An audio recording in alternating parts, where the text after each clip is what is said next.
This is Mr. Roth, my boss, and this is Helen. She's just retired. Helen Meyers, partner.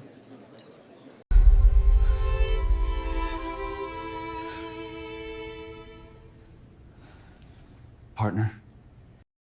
My name is Helen Meyers. I am 68 years old and I live in a cedar-scented house on the quiet edges of Des Plaines, Illinois. For most of my life, I moved through the world in silence, never demanding attention, never chasing applause. I only wanted to be useful. I built systems, not just the kind that pulse through machines, but the kind that hold people together when everything else threatens to fall apart. Once upon a time, I co-founded Lydian Systems. We were the improbable dreamers who turned a Midwest startup into a billion-dollar force without a single cent of outside capital. That was my legacy. Yet to my daughter's fiancé, Brandon, I was nothing more than a shadow, a retired nobody. And for months I allowed him to believe it, because sometimes the sharpest lesson is the one that arrives unannounced. It happened on a Saturday afternoon beneath the vaulted beams of Riverstone Lodge, a wedding venue perfumed with fresh-cut pine and the hushed wealth of old money. The air hummed with chatter, crystal glasses chimed, and sunlight poured through tall windows like molten gold. Everything gleamed, everything sparkled, at least, on the surface.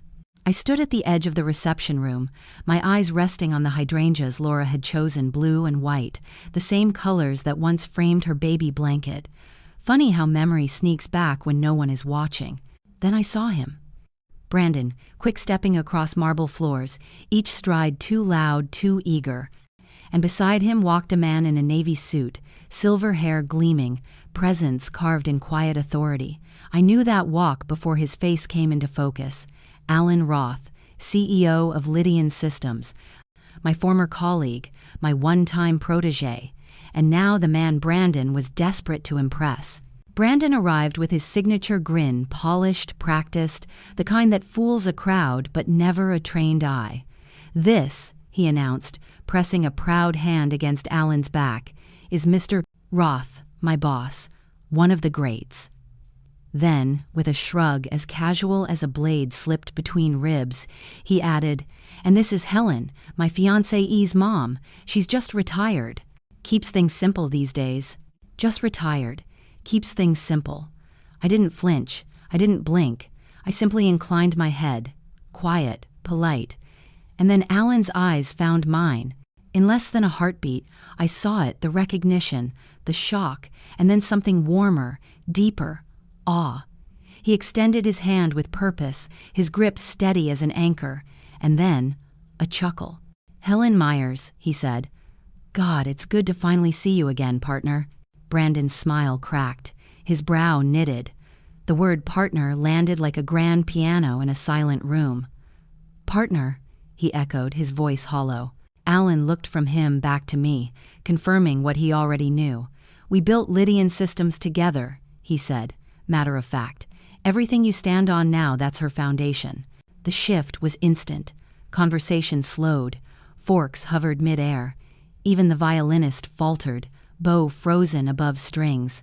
And Brandon, his lips parted, but no words came, no defense. No clever spin. Nothing. His silence spoke louder than anything he could have said. I did not gloat. I did not raise my voice. I simply stood in stillness, because when truth walks in wearing cufflinks, you don't need theatrics. My gaze flicked downward just enough for Alan to follow, just enough for him to notice the black opal cufflinks Charles had given me in '98, the day we signed our first federal contract. He saw them. "Of course he did. Those still look sharp," he murmured. I gave the faintest smile. Brandon turned pale, ashen like a man who just realized he'd insulted the judge presiding over his fate. He tried to recover, opened his mouth, but no words would come, and that was enough. Because revenge didn't require fury. It required only truth, and the truth had spoken for me. That's the thing about quiet women you think we're invisible, until we are the headline. But moments like that don't exist in isolation. They are threads in a larger pattern. And patterns, I've always been good at seeing them. Long before the wedding, long before the handshake, the signs were there. I remember the first dinner with Brandon after their engagement early spring, Laura's idea of a proper family dinner. She chose an upscale restaurant in Lincoln Park, its dark wood walls and flickering candlelight casting everything in warm illusion. A place I knew well, since our firm once funded its remodel when the owners struggled to modernize. The very payment system Brandon tapped his phone against that night? My software. My design. Of course, he didn't know. The hostess led us to a quiet table near the fireplace. Laura glowed radiant, brimming with joy. Brandon, shoulders squeezed by a blazer too small, wore a smile rehearsed for interviews. He pulled out my chair mechanically and began boasting about quarterly projections and office politics. I listened, sipping water with lemon. When the waiter arrived, Laura ordered lemon thyme chicken with asparagus risotto. Brandon, with the pomp of a man announcing his empire, chose the wild mushroom filet mignon with truffle reduction. "I like to celebrate milestones properly," he said, winking at Laura. "Can't put a price on taste." Then the waiter turned to me. I skimmed the menu briefly. "Soup of the day and the house salad," I said. The silence that followed was a shade too long. Brandon raised his eyebrows. "Just soup? You sure, Helen?" I smiled, calm. "Quite sure." He chuckled. "My mom always said soup's for people on a budget. But hey, different priorities, right?" I didn't answer. Instead, I lifted my glass. The candlelight caught the black opal cufflink on my wrist, deep blue, flecked with violet, like a winter night sky. Subtle, understated, but unmistakable. Brandon never noticed. He assumed I ordered soup because I couldn't afford more. He didn't know I'd written the code that kept his dinner bill processing smoothly. So I let the silence stretch, heavy and deliberate.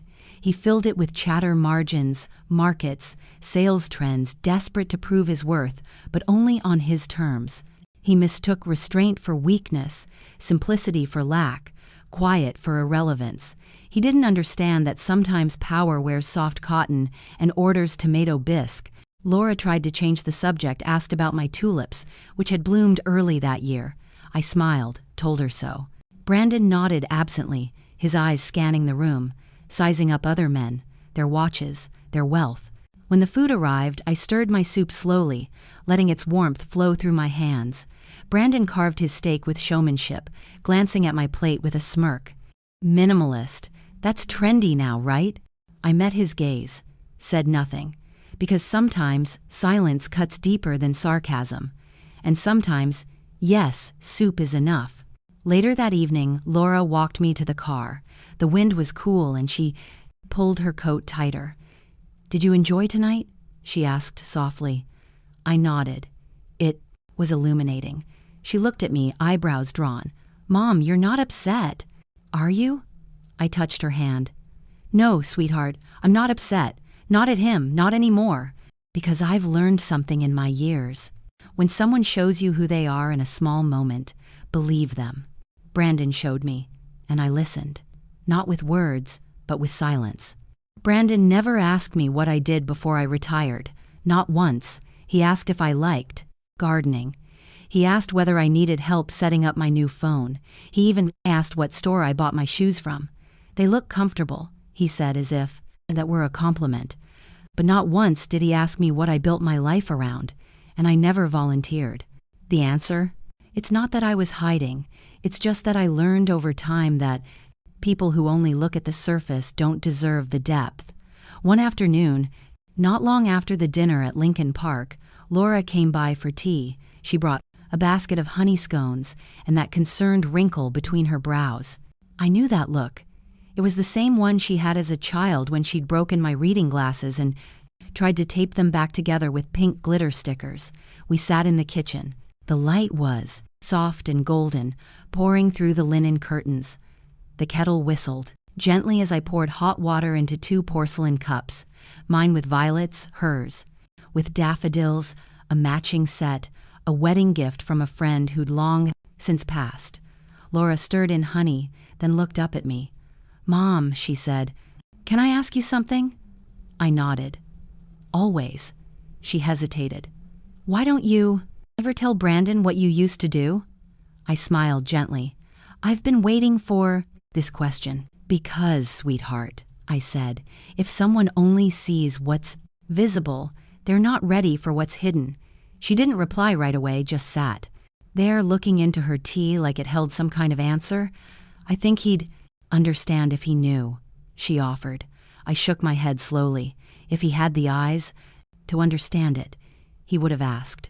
I saw her heart pull in two directions at once, love and loyalty on one side, truth and instinct on the other.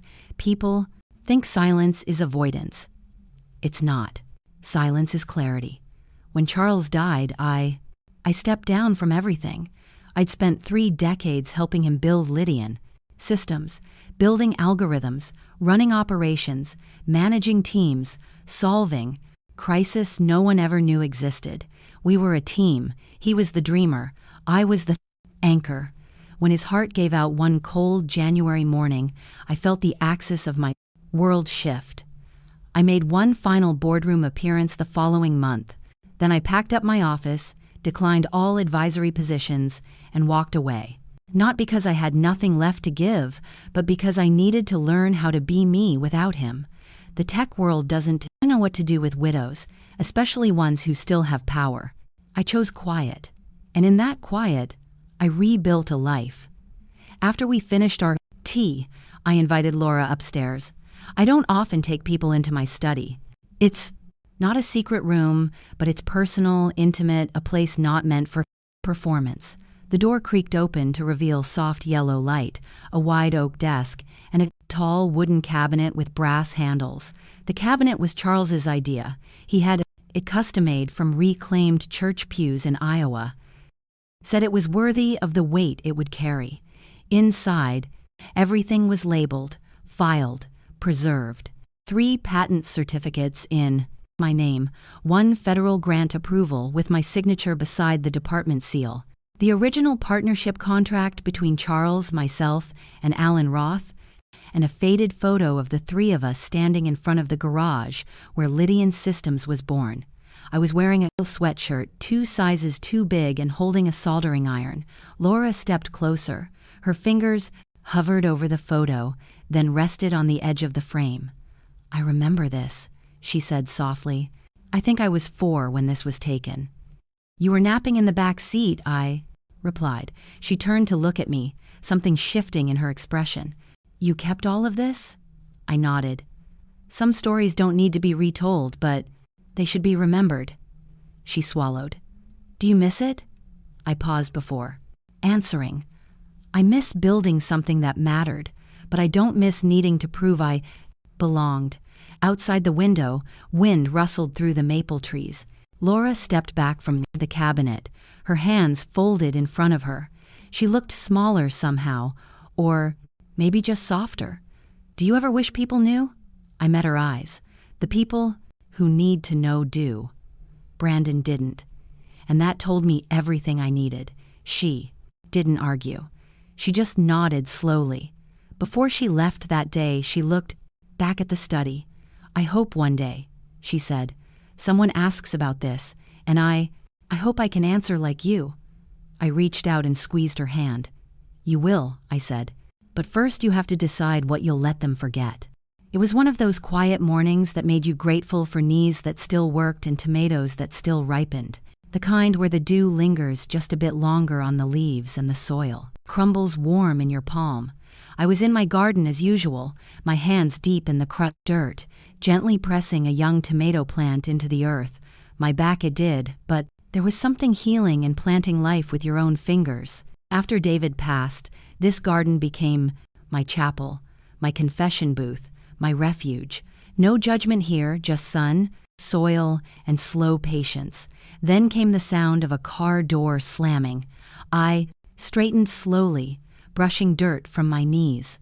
Through the lattice of rose, bushes, and mint, I saw Brandon's slick black SUV parked at the curb.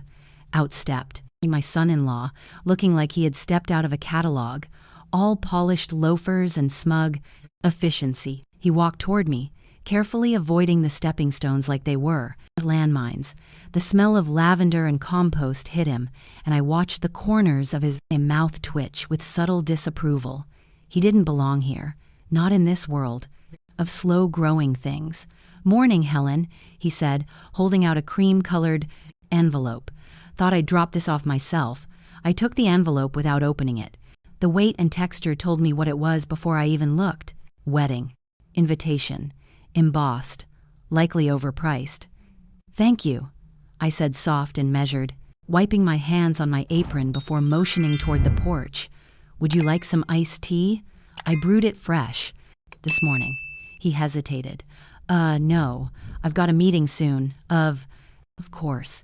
There was always a meeting, always somewhere else more important than where he was.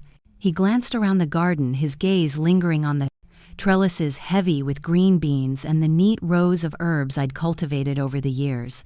I could see it in his eyes. The judgment, the misinterpretation. "At least you found some purpose." "Post-retirement," he said with a smirk that didn't quite reach his eyes.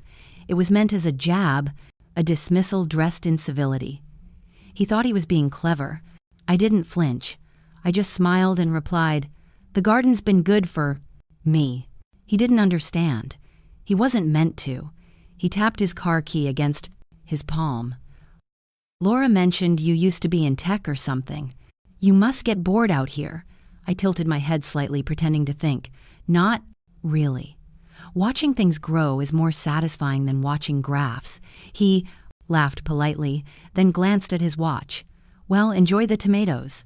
See you at the wedding." I nodded. "Drive safe."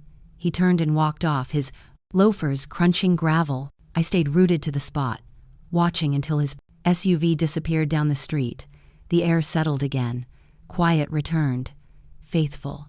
As ever, I walked inside and stood by the window, the envelope still in my hand. I watched the breeze play with the curtains and listened to the hum of the garden like a living, breathing choir outside, and I whispered to no one. Purpose never left. You just don't recognize quiet things. It wasn't just about Brandon. It was about how the world worked now. Everything loud, brash, measured by noise and status, and who could shout the fastest. But me, I'd found strength in silence.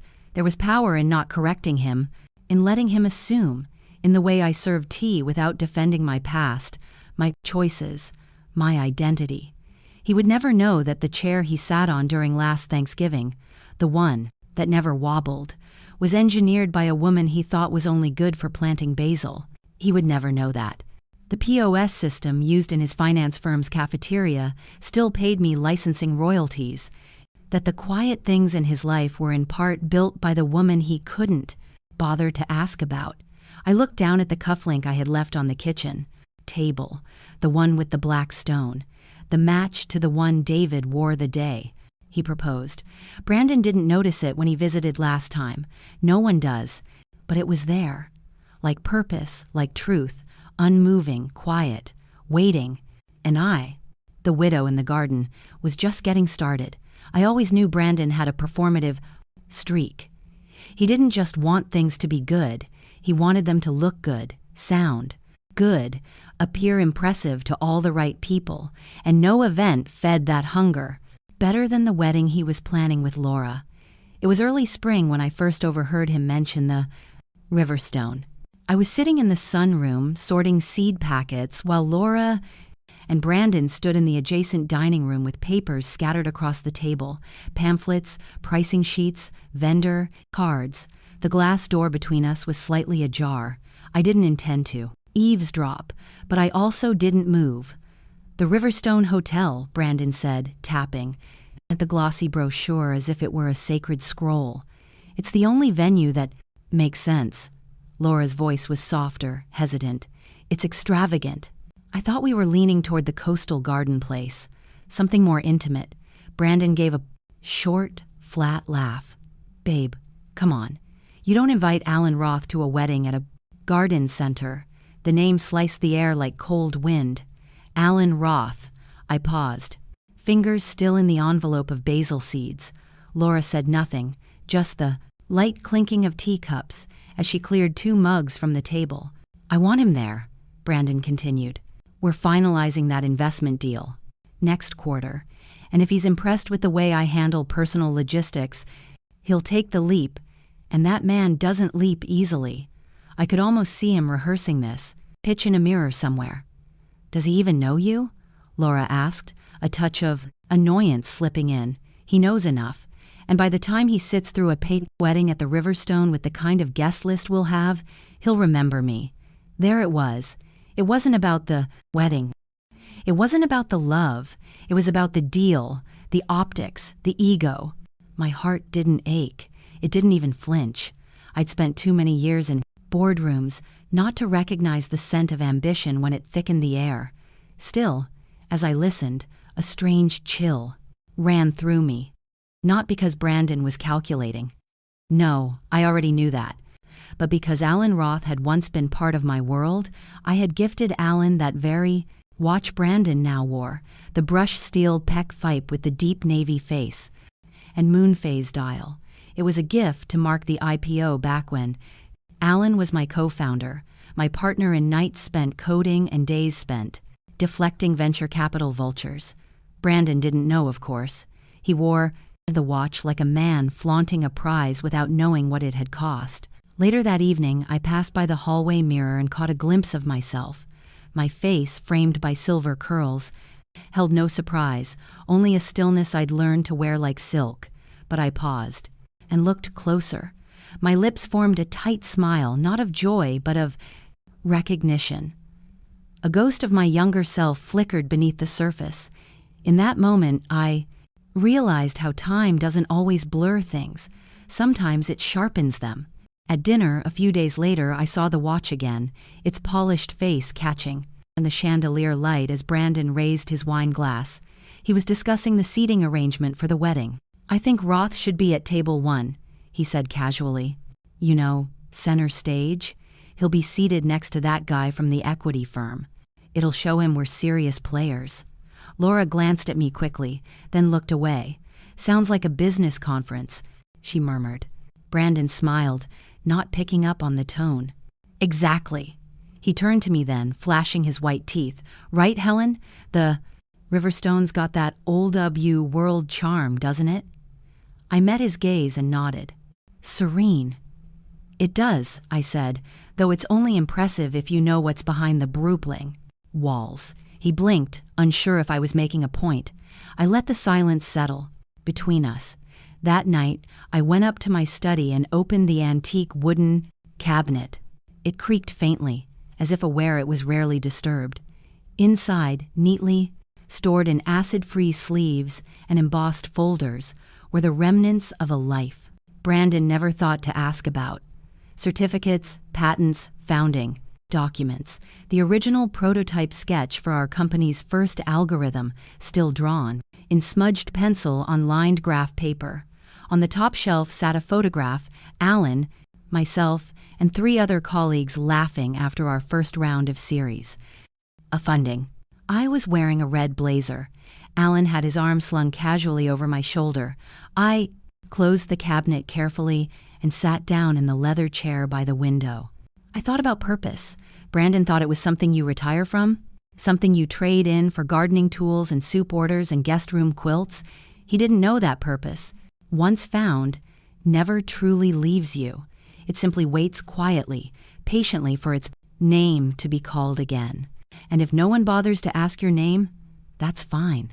Because some of us carry legacy not in titles or introductions, but in the quiet turning of gears beneath a luxury watch, in the ink of papers stored behind old oak, and in the eyes of daughters who do remember.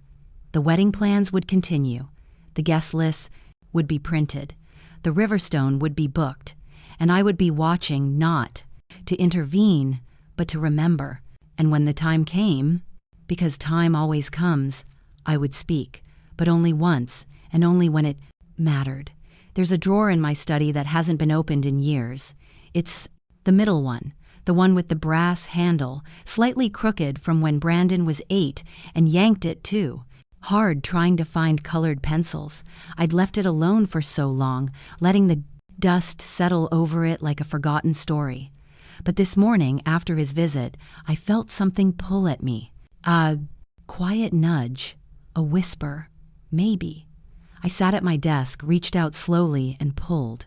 The hinges groaned in protest, like they too remembered what was inside. There it was, the old photograph. The corners had curled ever so slightly.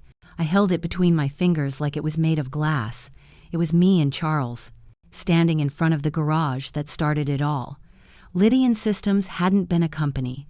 Yet, just an idea. A bunch of soldered wires, codes scribbled on napkins, and Navari nights spent arguing over whether we could afford a second-hand oscilloscope. In the photo, Charles's arm was slung over my shoulder, grease on his cheek, eyes squinting from the sundae. My face was flushed, not from the heat, but from laughing. Really laughing. The kind that starts in your belly and shakes. Everything loose. We were young, scrappy, and so foolishly hopeful. Tucked behind the photo was the document, the partnership agreement, still in its original manila folder. I slid it out carefully, smoothing it on the desk. At the bottom were 3 signatures, mine, Charles's, and yes, there it was, Alan Roth. He was barely out of MIT then. Brilliant, cocky. But Charles saw something in him. We both did. He became our third mind, the strategist to our builders. We worked out of that same garage for 3 years before we pitched to our first VC. And now my son wore a watch I once gave to Alan on the morning our company went public. It had been engraved. I remember the exact words to Alan for the long nights, the crazy bets, and the belief that got us here. It wasn't sentimental, just honest. I didn't know how Brandon ended up with it. Maybe Alan had gifted it, maybe not. But watching that gleaming silver on my son's wrist, worn like a trophy, something inside me folded in on itself. I reached for my yellow legal pad, the kind I always kept nearby, even after retirement. Its color reminded me of sunlit plans, of fresh starts, of quiet revolutions, made with ink. I uncapped my pen and hovered it for a moment. Then I wrote, "Charles, he's not you. He's just loud." The words spilled from my hand without hesitation. I underlined them once. It wasn't bitterness. It wasn't grief. It was clarity. The kind that only comes when you've let things steep long enough in silence. Brandon had Charles's jawline, his walk, but the soul, that fire built from humility, from listening, more than speaking, that part was missing. Brandon built nothing. He inherited structures already standing and then mistook their solidity for his own strength. I flipped to a fresh page and started jotting down names. A list of people, old colleagues, former interns, early-day engineers who had helped us with soldering boards in exchange for pizza and floor space. Some of them had become CEOs. Some had vanished into other lives. It wasn't writing for sentiment. I was thinking because something was shifting, and I needed to remember where the real roots were. Outside, I could hear birds, the soft cooing of mourning doves. And for a moment, I felt the weight of time, not in a sad way, just real present. My fingers brushed the edge of the photograph again. I studied Charles's smile. I hadn't spoken to his memory in a while, so I did. You'd laugh at the suits they wear now and the language, disruption, scale, hyper-growth.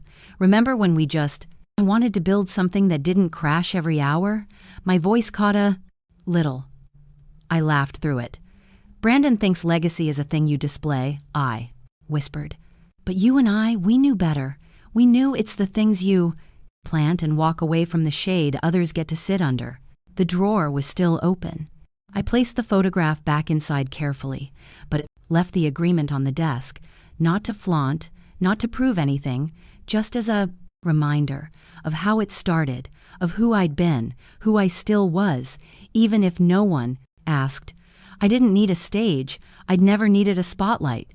But sometimes, even the quiet ones have to speak. And maybe it was time. I closed the legal pad, tapping it gently as if sealing something important. Outside, the wind shifted.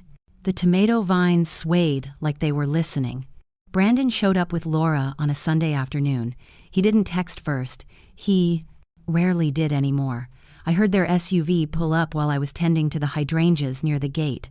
Laura stepped out first, heels too high for the gravel, sunglasses still on. Brandon walked behind her with a white envelope tucked under his arm and a look that always made me feel like I was being evaluated.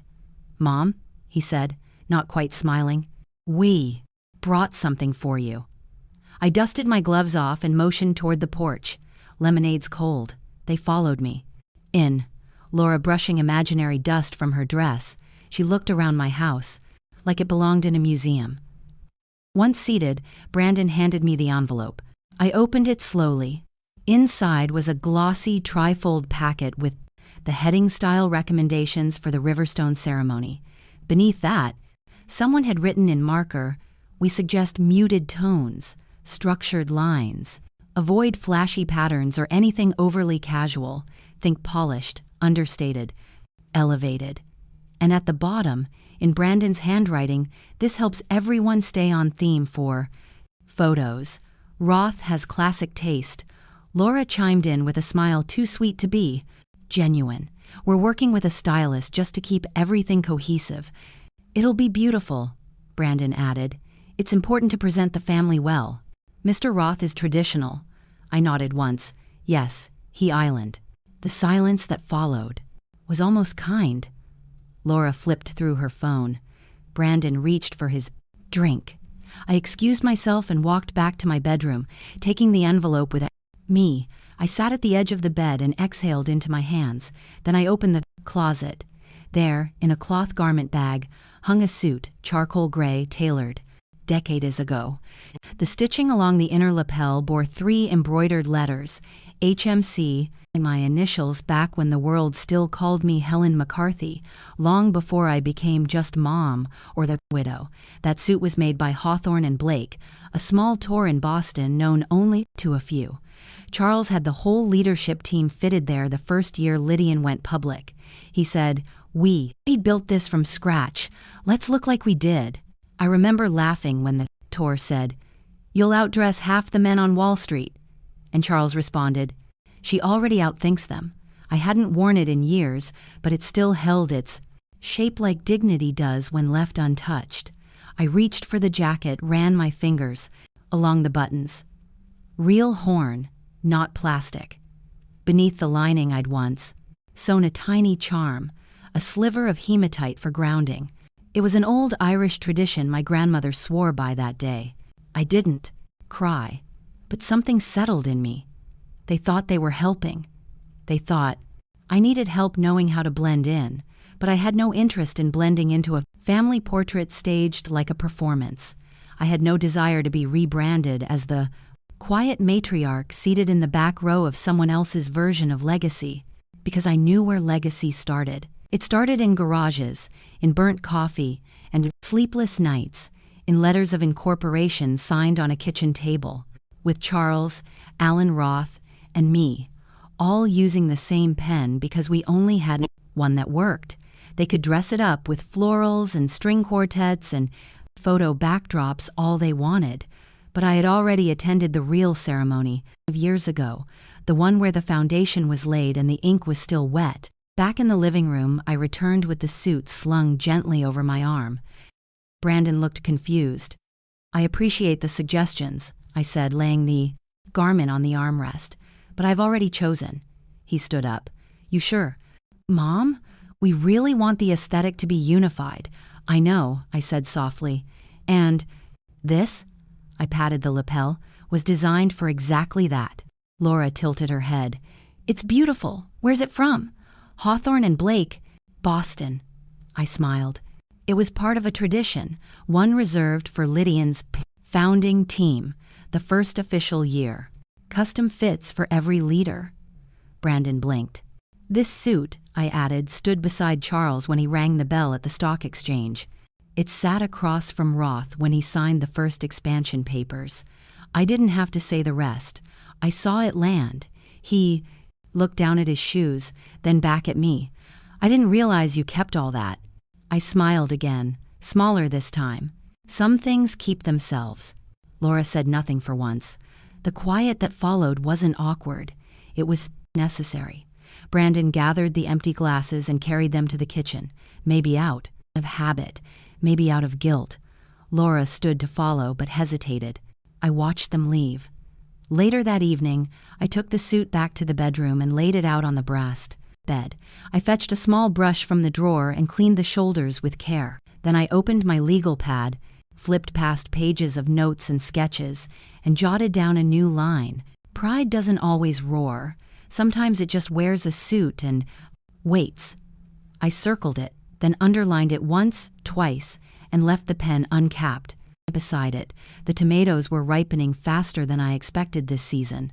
I liked the way their skin shimmered in the sun, a kind of gentle defiance against time.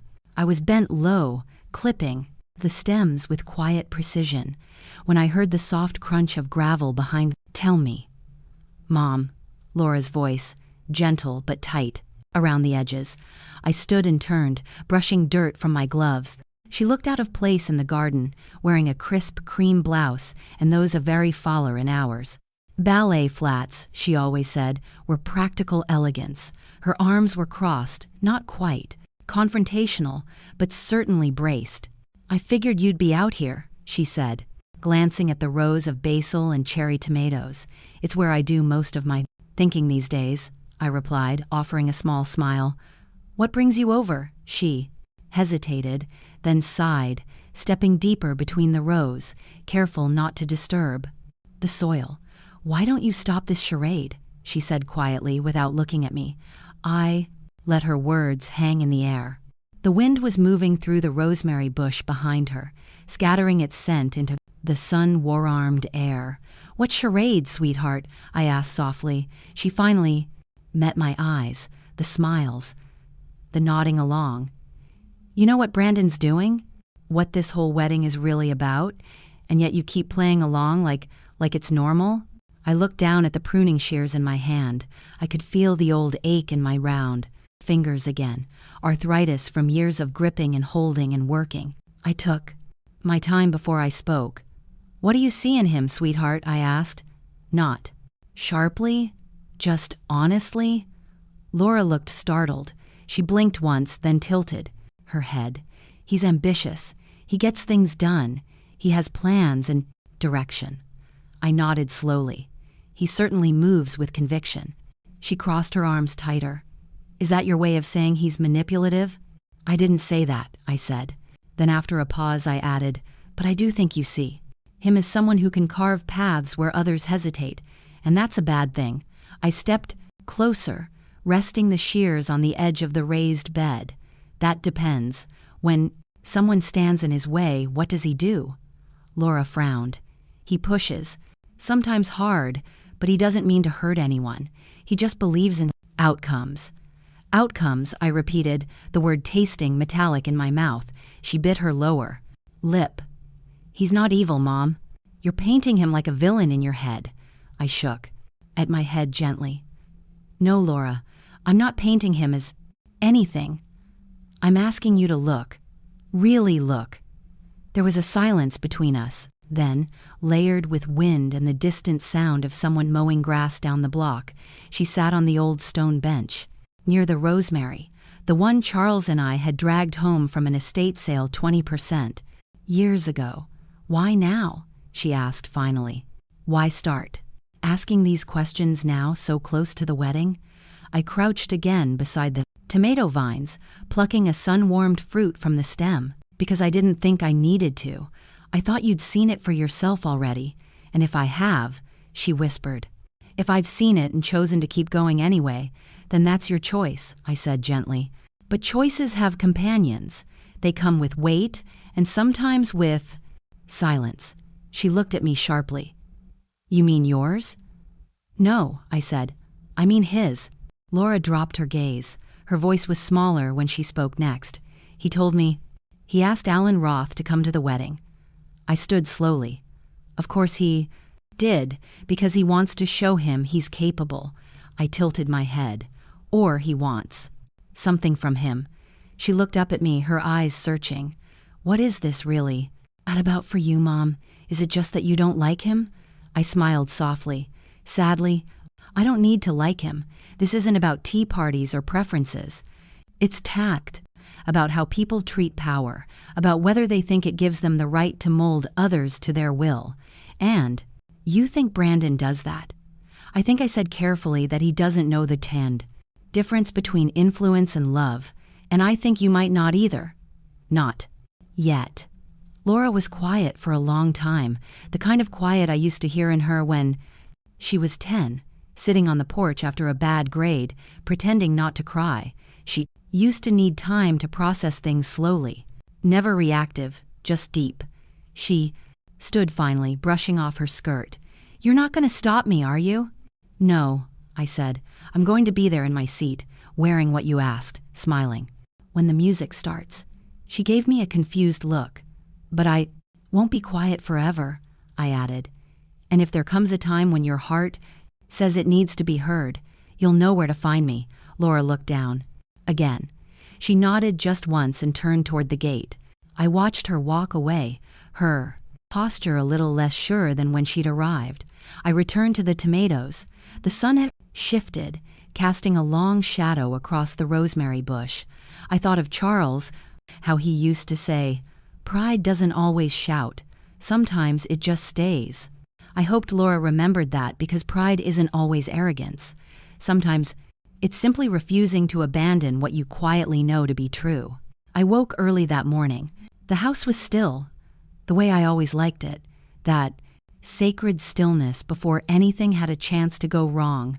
Outside, the light was pale and bluish, brushing over the edges of the garden like a watercolorist's first touch. I stood by the window for a long time, sipping coffee gone lukewarm. In the distance, the doves had already begun their slow procession across the sky. Today was the day. I dressed, slowly, deliberately, as though time might stretch itself if I moved, carefully enough. The charcoal gray suit I'd chosen wasn't new, but it had age in the right places, the subtle sheen at the elbow, the faint press of old shoulder pads, all carried with the dignity of things that had lasted. On the bed, I laid out the final details, the black onyx cufflinks Charles had given me on our 25th anniversary, still resting in their original velvet box. I fastened them with steady hands. And then the envelope. I took it from my desk drawer, where it had waited quietly for weeks. A cream-colored envelope, the name handwritten in clean cursive strokes, Laura and Brandon. In the bottom corner, embossed so faintly you'd miss it unless you knew what to look for, were the words Meyers, Legacy Fund. Inside was the deed to a small property in Vermont, a house with strong bones, and a lake behind it, one Charles and I had purchased years ago. We had planned to retire there. She didn't know about it. No one did until now. Not because I thought they needed another house, but because sometimes a legacy isn't about what's handed over. It's about what's remembered. As I tucked the envelope into my clutch, I felt something tighten in my chest. Not pain, not fear, just gravity. By the time we arrived at the venue, everything had already begun to shimmer. Under the weight of ceremony, the Riverstone Hotel had done its part well. Manicured hedges, soft violin playing near the terrace, staff dressed in quiet. Perfection. I caught my reflection briefly in the mirror as I passed the powder room. The cufflinks gleamed beneath the sleeves. My hair brushed into place with a kind start of reverence held its silver like a crown. I didn't feel old. I felt full, with memory, with meaning. In the bridal suite, Laura stood before a full-length mirror draped in soft satin and lace. She looked ethereal, not quite real, the kind of beauty that makes you hesitate to speak. She turned when she saw me.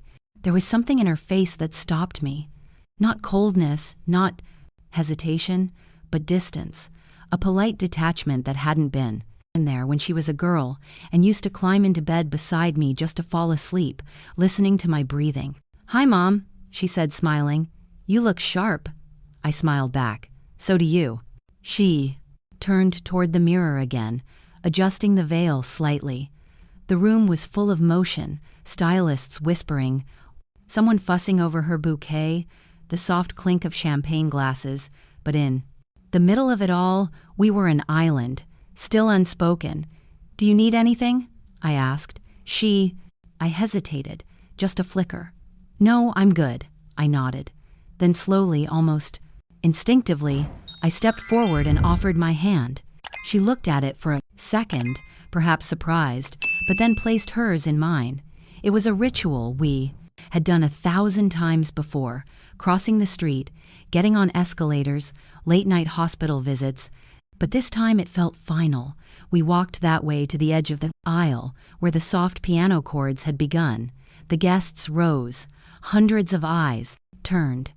My hand didn't tremble, but I felt her fingers shift slightly in mine. Not to hold on, but to say, "I've got it from here." And maybe she did, but I still gave her my hand one last time. We paused at the entry just long enough for the moment to settle into something deeper than breath. Then slowly, gracefully, I passed her hand over to Brandon. He looked confident, too. Confident. That practiced smile, that squared jaw, that barely concealed glint of ambition, like a knife in a velvet case. But this was not my moment to speak. It was my moment to witness. So I stepped back. As the vows began, I made my way to the front row.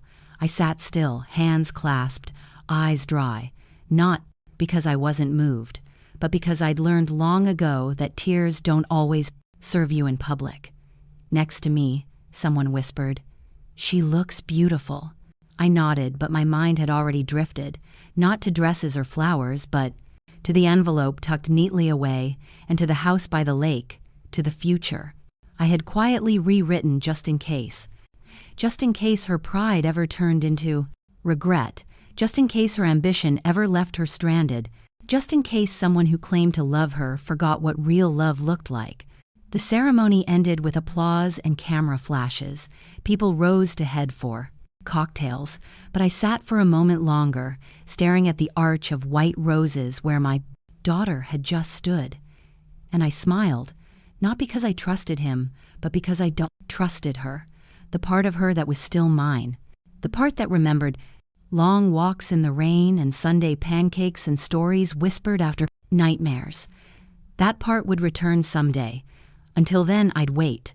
The reception hall was all soft lighting and spotless white linen, the air tinged with champagne and the faint fragrance of lees. From the far end, a jazz trio played something breezy and inoffensive. I stood near the table they assigned me, table 14, by the floral arrangements, but conveniently far from the main stage. I didn't mind. I had learned over the years that sometimes the best seat in the house is the one no one expects you to take.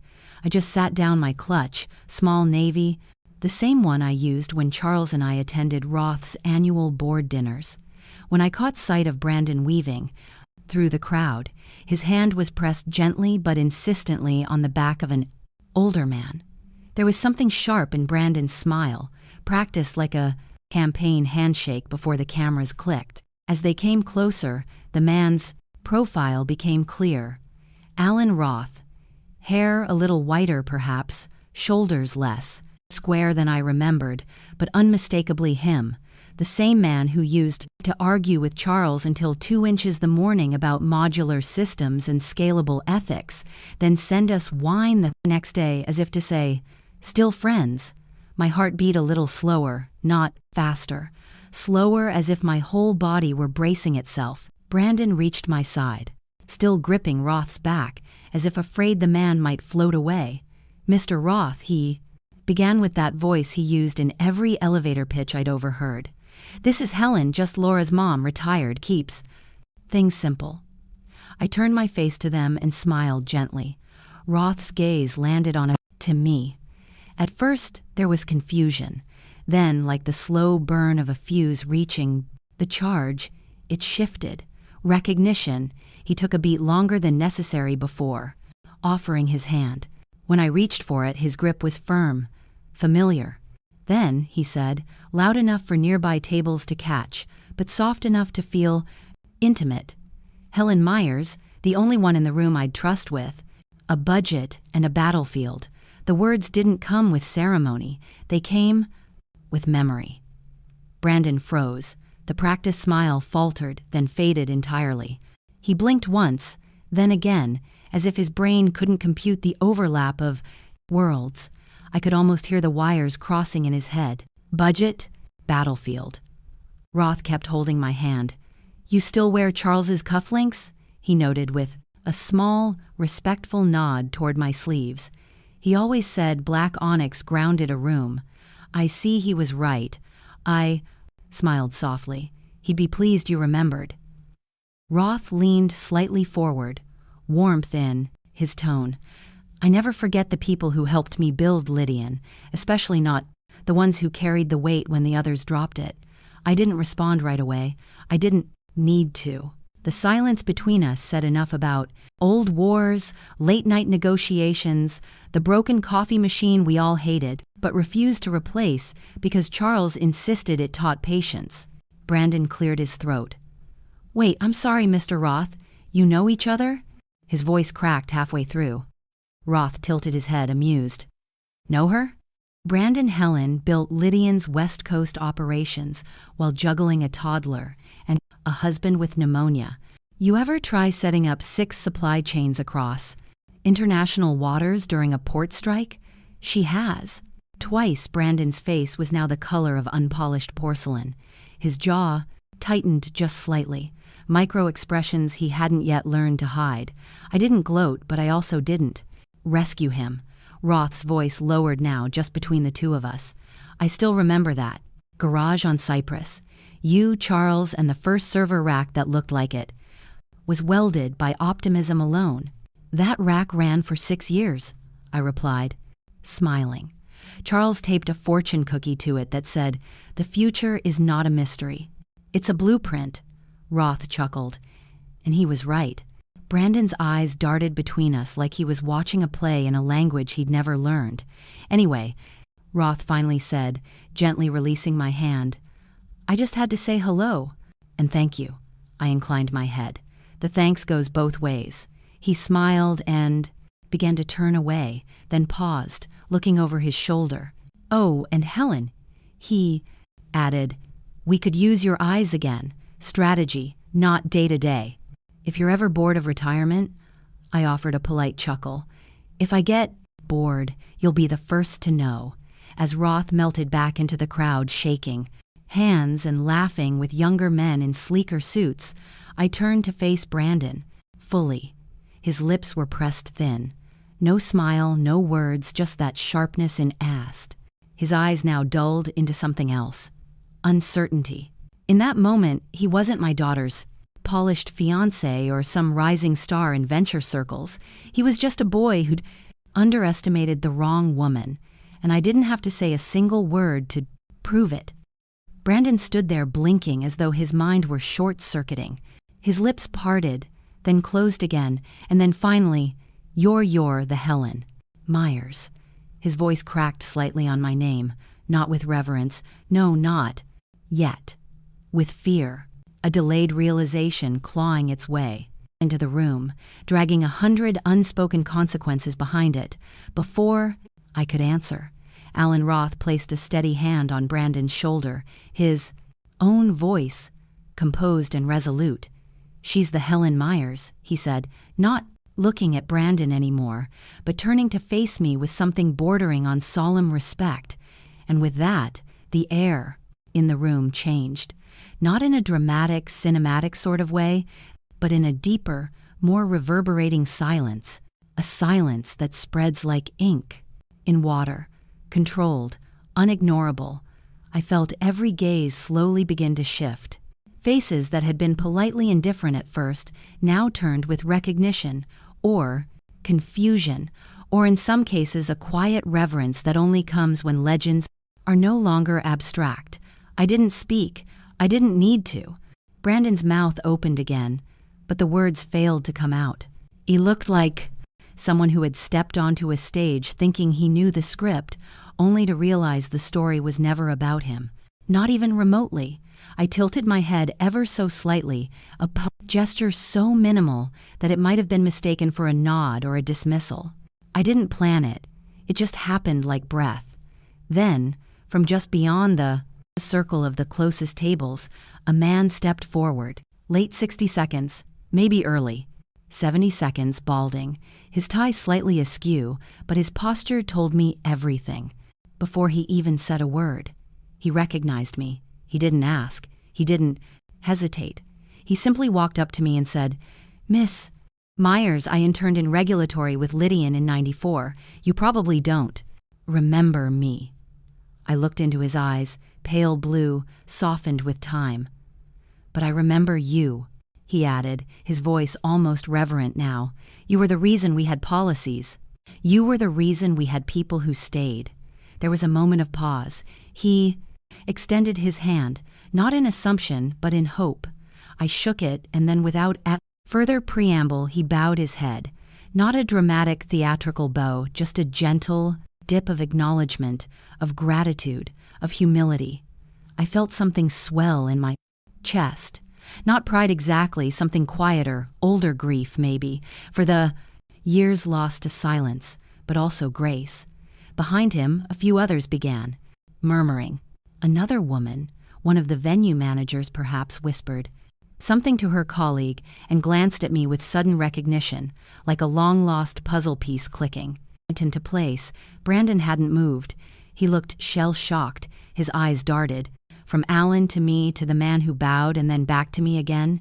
"You didn't tell us," he said finally, almost breathless. I raised a hand. Slightly. Not high. Just enough to let the air know I was reclaiming space.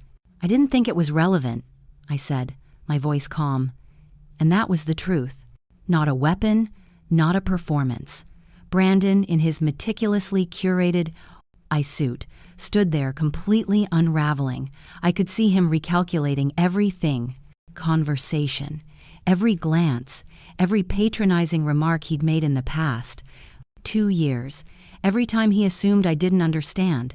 Every time he spoke over me at dinner, or called my choices sentimental. Alan Roth, on the other hand, looked almost amused. Not Crusoe, just intrigued, like a man who had discovered an unexpected twist in what he assumed was a straightforward deal. "I told your son earlier." Alan said that I trust track records over speeches. He glanced at Brandon once more, then excused himself politely and disappeared into the crowd, leaving the silence. Like a dropped microphone. Laura stood not far off, a half-drunk glass of champagne in her hand, her expression unreadable, her gaze bounced between the fragments of the moment. Her fiancé visibly shrinking, me unmoved, the man who had bowed now walking away, and the whispers beginning to ripple across the room. I didn't try to interpret her thoughts. That was her journey. Now, as for me, I returned to my seat, sat quietly, let the moment pass without grabbing it. The true power of dignity, I've learned, lies not in the claiming but in the restraint. A waitress passed by with a tray of hors d'oeuvres. She paused just a second longer than necessary and whispered, "You wore it." "Well, ma'am?" I nodded once, took a small olive tart. Behind me, the low murmur of the reception returned to its rhythm, almost, but not quite, because something had shifted. Not just in Brandon's mind. In the room, they saw me now.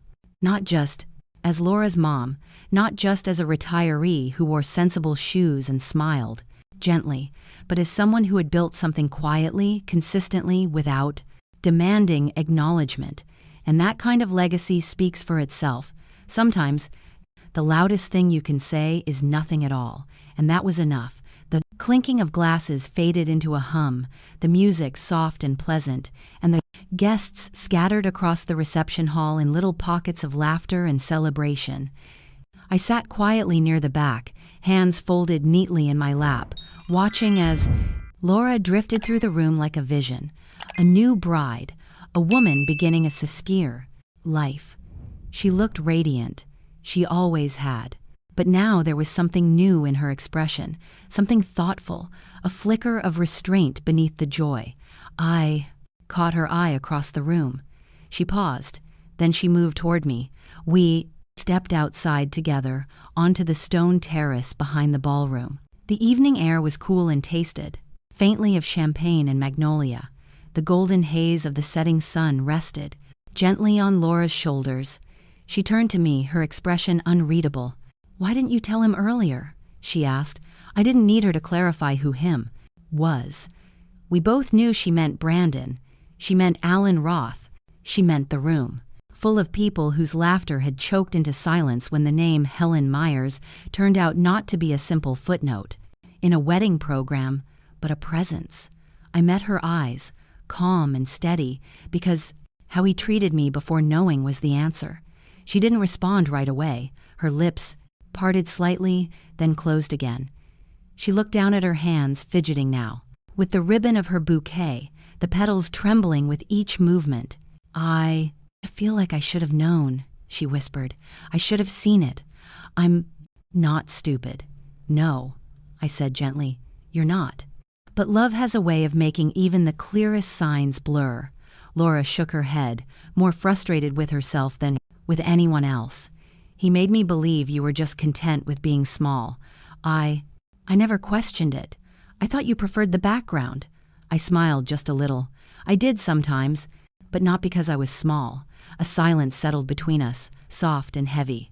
Then she asked something harder, something quieter. "Was I blind, Mom?" I didn't answer right away. Not because I didn't have words, but because the question carried a weight that deserved to sit in the open air a little longer. I could see how much it cost her to ask it, and how much she feared the truth. "You saw what you needed to see," I said finally. "We all do when we want things to work. When we love someone, we often rewrite their story in our minds to make it more beautiful." Her throat tightened. I could see it in the way she swallowed, in the way her jaw clenched, as if holding back a dam of regret. "I defended him," she said, voice breaking, "every time you said something even remotely cautious. I shut you down. I told you you were being paranoid." "Yes," I said, "you did. That stung. I could see it. But I didn't offer her comfort yet. I let her sit in that moment, the mirror of her own words, her own dismissals. But you were never cruel," I added softly. "You were never like him." Laura nodded, her eyes glossy now. She sat down slowly on the edge of the stone planter, bouquet forgotten beside her. "He told me you were just lonely, that you were stuck in the past, that your little house and books and roses were the result of failing to be more a pot." Pause. I believed him. I moved closer and sat beside her. Not too close, just enough. "I don't blame you for wanting to believe your husband," I said. "It's natural to want your partner to be good, to think the best of them, but good men don't ask women to shrink." Laura stared ahead, eyes fixed on nothing in particular. "He always told me what to wear, how to speak at events, which people to befriend. I thought he was guiding me, helping me step into the life I deserved. And when you hesitated, I asked." She winced. "He called me ungrateful. Weak," said I had my mother's complacency. I turned slightly toward her. "That's not complacency, Laura. It's restraint. Strength doesn't always speak loudly." The tears finally came, soft, slow, and quiet. She made no sound, just sat there, head bowed slightly, hands now limp in her lap, her wedding ring gleaming in the light. "I feel like I lost something," she murmured. "You gained clarity," I said. "That's always the beginning." She looked at me now. "Really?" "Looked. Did you ever think about stopping the wedding?" "Yes, I said. More than once." Her eyes widened slightly. "Then why didn't you?" "Because it wasn't my place," I replied. "This wasn't a lesson I could teach with words. It had to unfold. But I could have avoided all this." "Maybe," I said, "but avoiding pain doesn't always equal growth. Sometimes walking through the fire is what forges us." She exhaled slowly, shaky. "I feel like such a fool." I shook my head. "No, sweetheart, a fool doesn't ask hard questions. A fool clings to the illusion. You're not doing that now." Laura reached for a hot napkin from her clutch and dabbed at her face. "What happens now?" "That," I said, gently, is entirely up to you." She looked down at her lap, then up at the glowing reception hall behind us.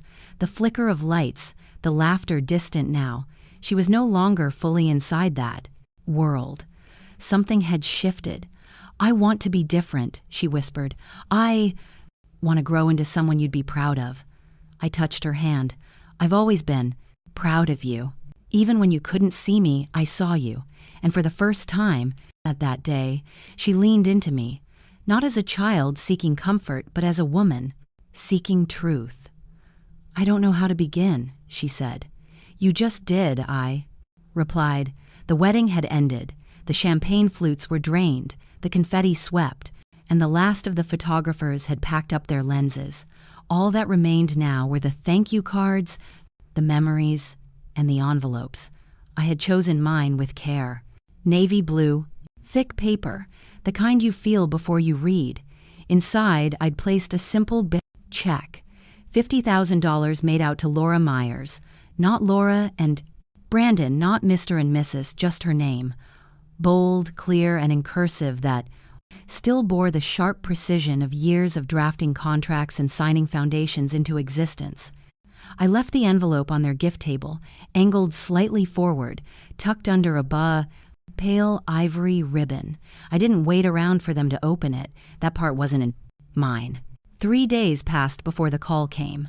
I was standing in my garden clipping away dead-headed roses when my phone buzzed on the porch railing. I wiped my hands on my apron, walked over, and glanced down. Brandon.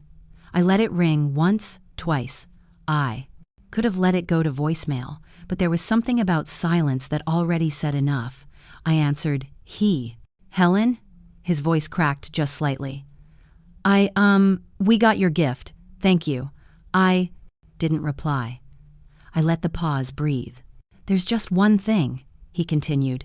It was addressed to Laura only. "Yes," I said simply. "Right, was that intentional?" I could hear the discomfort in his tone, the stumbling effort to remain polite while fishing for something deeper. "It was," I answered, another pause, then a forced chuckle. Okay, just making sure we didn't lose a second envelope or something." "No," I said gently. "There was only one, and it was for her." He hesitated, then asked, more carefully, "May I ask why?" I took a slow breath and looked out across the word, garden. The wind had just started to shift the wind chimes. They rang gently, a soft metallic whisper. "Love is shared," I said. "Legacy is earned." The line went quiet. "Right," he said too quickly. "That's poetic, but it wasn't meant to be poetry." Brandon had spent years measuring me in surface-level metrics, how I dressed, how I kept to bid, myself, how I showed up without fuss and left without drama. To him, I was just a mother, a background figure, retired, simple. But Laura had known better. She had watched me work late nights when she was young, buried beneath financial reports and strategic plans. She had seen my name engraved on the foundation plaque in the children's wing of the hospital. Though she didn't say anything, she knew. And still, she chose to marry a man who once said, "Your mom doesn't really do. How much now, does she?" That was why the check had only her name, not to shame, but to clarify. It was her name I trusted, her name that had stood beside me when my husband passed, when I sold the consulting firm, when I redirected the family fund into educational scholarships and veteran recovery programs. She knew the value behind each dollar, the intention, the discipline, the quiet weight of stewardship. Brandon, on the other hand, had scoffed at caution, told Laura I was stingy when I hesitated to co-sign on their second vacation home loan. He hadn't earned trust, not yet. "Do you think she'll share it?" he asked, trying to sound casual. "She can choose," I replied. A beat, right? There was a tension in his breath, the kind that came when someone realized they'd asked the wrong question, in the wrong tone to the wrong person. "I hope your honeymoon was peaceful," I said finally, shifting the air. "It was. Paris was beautiful," he replied. I didn't comment on the irony. The same city where I'd once delivered a keynote. on ethical wealth, a talk now quoted in financial circles. Brandon wouldn't have known. He had never Googled me. He ended the call shortly after. There was no apology, no gratitude beyond the transactional, just confusion wrapped in entitlement, cloaked in charm. I didn't blame him, but I wasn't going to enable him either. That evening, I received a message from Laura, just a single line, "I understand, now. And I'm sorry it took me so long." I wrote back, "You saw what you needed to." "I see. That's all that matters." She didn't ask about the amount. He didn't ask about the legacy fund embossed faintly on the envelope. She just said, "I'm going to use it to start. Something of my own. Something that helps women like you. Once were powerful but invisible." That made me smile. I walked back into the garage, the same garage Brandon once mocked, and ran my fingers along the outline of the vintage blueprint still pinned on the wall, the original design for the Roth Mears Learning Center. I had no idea it started here, just like legacy does. Place quietly, deliberately in places no one thinks to look. And for the first time in a long while, I felt peace, because sometimes the greatest gift isn't money, it's clarity. And mine was received, not by the one who shouted the loudest, but by the one who listened, even in silence. I sat alone on the old wooden bench beneath the birch tree, the same one that had stood like a patient friend. Outside my modest home for nearly 30 years, its branches swayed gently in the gain. Early autumn breeze, yellow leaves catching the sunlight as they floated to the ground around me. Everything smelled of earth and memory. The world was quieter now.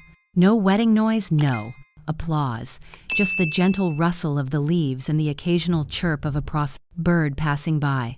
In my lap rested the legal pad, the same legal pad I picked up one afternoon decades ago when I sat at the kitchen table with a pencil in my hand and more fear in my chest than hope. I had no money, no job at the time, and no one but a toddler who looked up at me like I hung the moon. That toddler had just fallen asleep, her cheeks still sticky with peanut butter. That day, I began to plan. The first page was yellowed now, the ink slightly faded, but the line was still there, as clear as it was 30 years ago. Find a way to make sure Laura never has to feel small. Back then, it wasn't a financial plan. It was a prayer, disguised as a to-do list. The first few entries were desperate and raw. Call the community college. See if Mrs. Henderson still needs help at the flower shop. Apply for the evening janitor job. I had no pride, just a need to build something. Anything that would keep her future safe. Page after page followed. Over the years, the pages of that worn notebook had transformed. What began as scribbles of survival slowly evolved into investment notes, tax research, trust strategies, property options, estate law clippings, every line a quiet rebellion against scarcity, a silent fight for her dignity. And now, 3 decades later, I turned to the final page. The paper was fresh, untouched, waiting. I uncapped my pen, steady in hand, and wrote, "Legacy doesn't need a microphone. It only needs time." I whispered the words aloud, and the wind carried them into the leaves overhead. It felt like closure, gentle, unhurried, the kind that doesn't slam doors but lets a chapter settle softly, like morning dust catching sunlight. I smiled, remembering Brandon's voice over the phone when the wedding check arrived. His disbelief cracked through the line, his entitlement bleeding into the silence. "There's only her name?" he had asked, as if that had not been the answer all along. I hadn't bothered replying.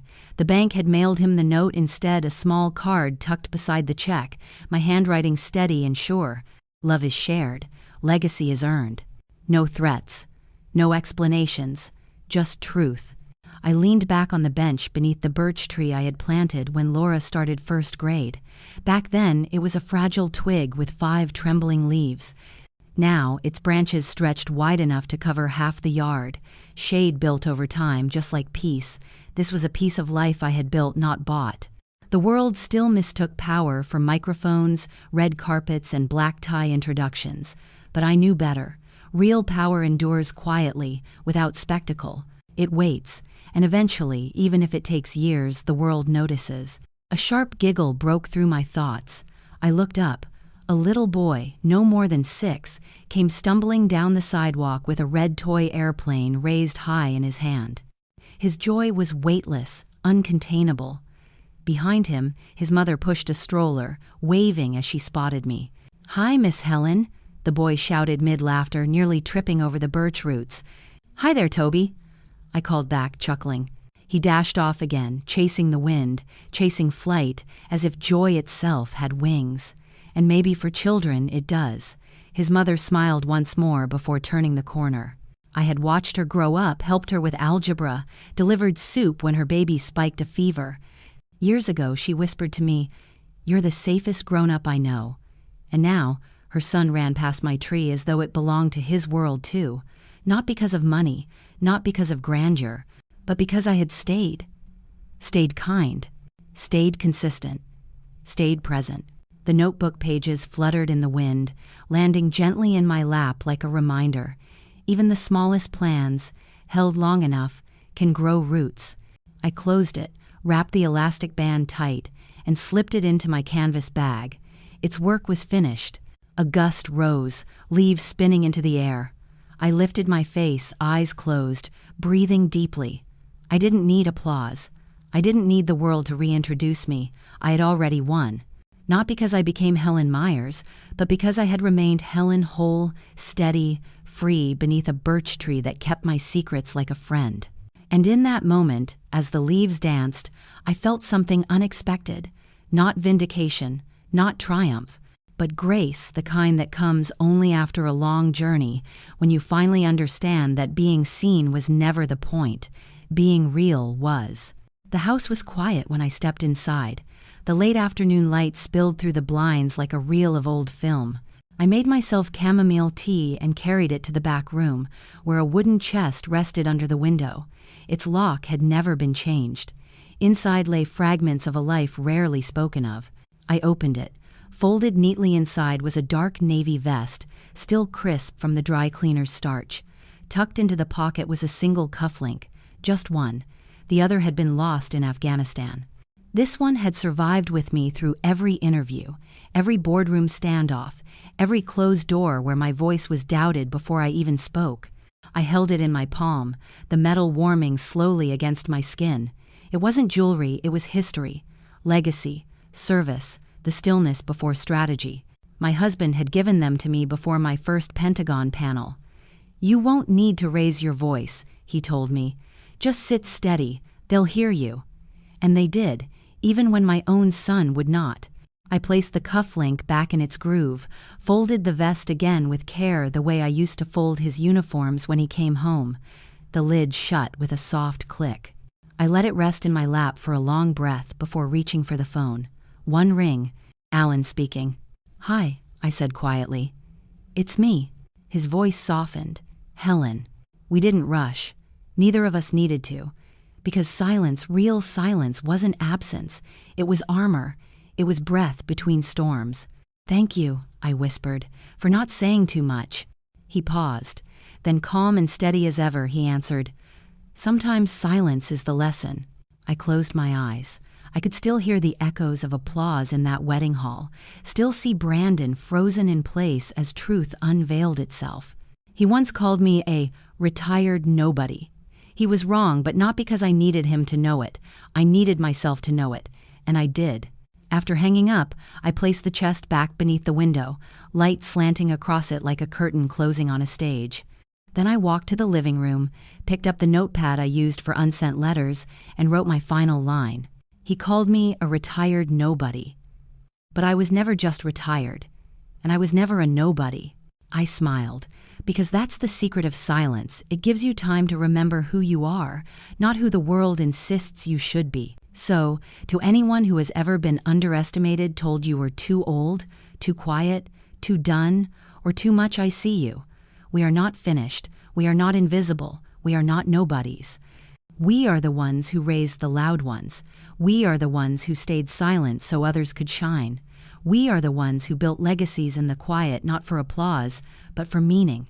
And when the day comes that the world finally notices, We won't need to say, "I told you so." We'll just smile, close the box, and keep living. So let me leave you with this. Have you ever been underestimated too?